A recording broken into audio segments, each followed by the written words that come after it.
Kita dah sila semua kali main kedai kata. Kedai nombor 1, dia makin kuah limang. Minta sila kan tu. Ayah ni nak tiba main order baik. Takutnya tak ada. Okey. Cakap sikit apa dia?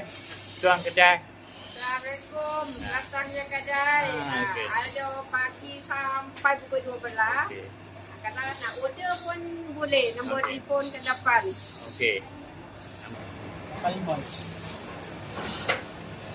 Stok simpanan kelapa atau nyok sampai menyambut kawal banyak dari supplier. Pemilik telah beli dan buat stok untuk menyambut kawal. Okey. Saya harap pakat-pakat mai dan dapatkan bekalan bahan mentah untuk persiapan kawal. Assalamualaikum. Terima kasih.